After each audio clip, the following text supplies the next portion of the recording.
Ernest, you're one of the older offensive linemen now with this team. First, what is that like? I mean, does it feel like that's happened quickly? But two, what is the mission for you guys over spring practice, but knowing you guys have to replace 4 starters from last year?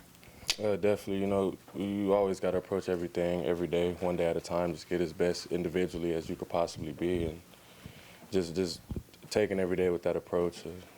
Everybody really just back to square one. It's day one spring ball, so getting back to the basics and just executing everything you possibly can and getting as good as you possibly can, whether that's on the field, off the field, how to prepare, how to treat yourself like a professional, all types of different things.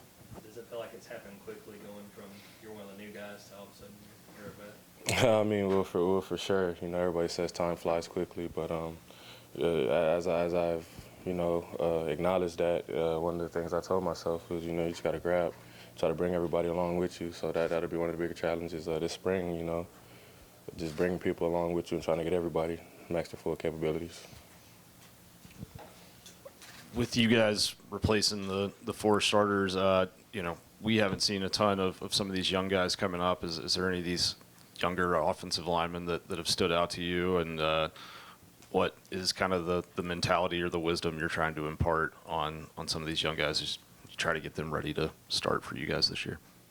Well, you come to the University of Georgia, to compete, and for a reason. So if competing is one of those reasons, then as far as competing, there goes depth, and with depth, there goes ability. So obviously everybody here is talented, and they're here for a reason. So it's honestly just about maxing everybody's potential, whether it's in the weight room or on the football field with steps, or whether it's how to prepare before practice or everything. It's just about bringing everybody together and trying to make everybody the best they could be. Yeah, as y'all have looked back at last season over the past couple of months, what were some of the main, issues you saw with the offensive line, and how do you go about fixing those over the next 3 or 4 weeks of spring practice? Well, I'm a firm believer, and you can't really dwell on the past, or else you don't fully be able to live in the future. So I don't see what reassessing anything we did last year would help any of the guys we have moving in the O-line room this year. So, we're really just trying to, like I said, focus on making everybody better. That includes myself, everybody in the room, starting with Coach Searles all the way down. Everybody has to get better and really just try to fulfill their max potentials every day, and that's all you can ask for.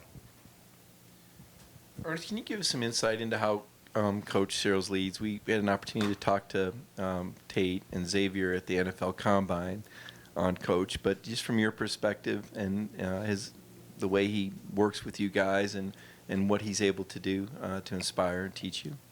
Well, yeah. So we start the meeting off every day. We go over 4 things that we call our personal DNA traits for the offensive line. They're effort, attitude, toughness, and knowing what to do. And we genuinely take pride in, as a room, reflecting those 4 traits, because going down to effort, you're giving max effort on everything. That's what you come to do. You can't not give any max effort, because then you'll be slacking. And then attitude, you have to have the proper attitude to show up to work every day, no matter how you feel, what's going on outside the white lines. Once you're stepping through the white lines, you got to have the proper attitude to get ready at practice.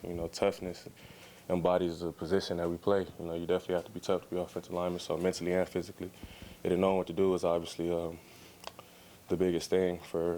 Step one, you have to know what you're doing before you're able to do anything. So those are 4 traits of the O-line. Ernest, I don't know if you guys do end-of-season interviews with just like you and the position coach, but when you look at last season, how do you evaluate your year and heading into this spring? Where do you expect primarily to be working? Everything.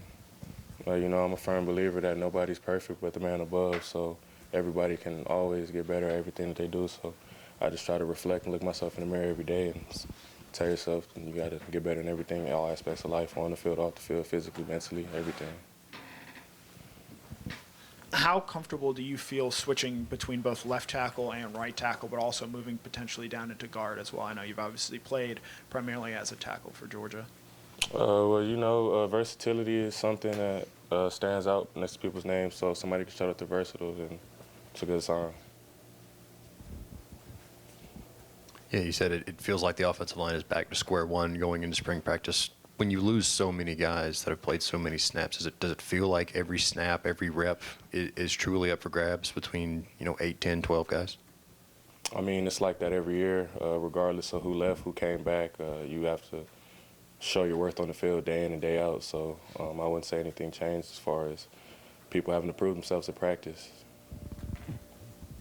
Ernest, what did you see from Gunner over the last couple months since the Sugar Bowl, just how he's gone about his work and ready for this year? Well, Gunner's obviously a very likable human. A lot of people don't have too many bad things to say about Gunner, but just the consistency aspect of it. It's easy to be who you're supposed to be for 1 day or 2 days, but just seeing somebody be the same person over a course of, I want to say, 2 months now. So it's really just consistency stands out. Obviously, the O-line and the offense in general had some goods and had some bad last year, didn't finish the way y'all wanted. Is there a sense of kind of urgency right now about atoning and getting better as an O-line and an offense as a whole? Well, you want to get better at everything you do at all times. We're looking to assess, everything as a team, not just the O-line and the offense. Everybody wants to get better in everything we do if we're going to be the best team that we want to be. And everybody has to constantly improve. So, we're really just looking forward, like I said, going back to the basics day one and starting from the ground up. It seemed like your freshman year, you kind of had said last year, Tate, the guys who are not afraid to call somebody out, is there somebody who is emerging as that person so far, and is that important to have on the O-line?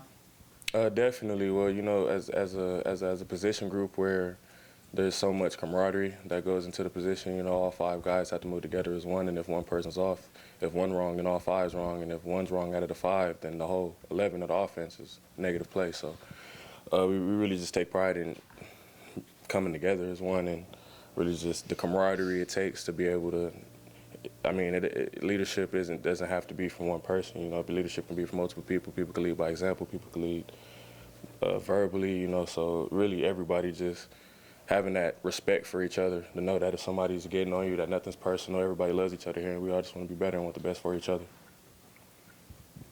Ernest, your coaches said that you were kind of beat up last year. Was it one injury, multiple injuries? Can you kind of walk us through it and how you're feeling now? I haven't, played football since the last game, so I feel kind of good right now. But, football is a tough sport. It's a knick-knack sport. Everybody takes hits, and sometimes unfortunate situations happen. But it's the nature of the game. You expect to play hurt, you expect to play through injuries and stuff like that. So it's obviously not an ideal situation, but it's just sport of football. I'm sure you'll get a better sense of this over these next few weeks, but the defensive line has lost a lot of guys from last year. What did you see from that group just during winter workouts and the work they put in to get ready for the spring? The same thing I saw from the whole team. We were essentially kind of a newer team, so everybody, I say, we're just more eager. So the team, so a word that I said describe, not just the D-line, but, most of the team this offseason just eager and hungry. So really just excited to see what we can do on the football field. Ernest, Coach Smart chose you and Raylan to speak. That obviously says something about you and what you've done in this offseason. What's your message? You've seen what the fan base is like here since finishing your ball in California. What would you tell the fans about what they should expect from Georgia football the upcoming season? Well, I just want to, first and foremost, we don't really pay attention. We consider that rat poison. We worry about what goes on in the building, honestly. So if we take care of what we take care of in the building, then that's all that really matters. But if I want to have one message to the fans for this year, to just be, just thanks for the support. Keep supporting everything, and we gladly appreciate it. Yeah, just in seeing the defensive line, what have you seen out of Elijah Griffin, and what maybe makes him different given the size and speed that he brings as a freshman? Like I said earlier, it's a lot of talented people here. Everybody's talented here, so it's just a matter of, how people are going to work and what he's going to do for these next upcoming practices. So, yeah, really excited to see what he could do. Ernest, Josh Jackson has been in the program now for a year after not playing football for a very long time. What would you? How have you seen his progress, first of all, from when he first got here to now, and can he potentially be somebody who can fit into this mix on the offensive line? For sure. When you think about just the nature of switching sports like that, let alone coming to a place like here after not playing football for a long time, it'd be a hard transition for most people. But he took it on the chin. He came in with his head down, eager and ready to learn and get as good as he could possibly be. So he's another guy just really just eager to see what we could do in the spring and what he looks like and how it's coming together. One more question. What have you seen from Daniel Calhoun in his time coming into the program? It's a guy we've heard a lot about, but not really have a chance to put eyes on.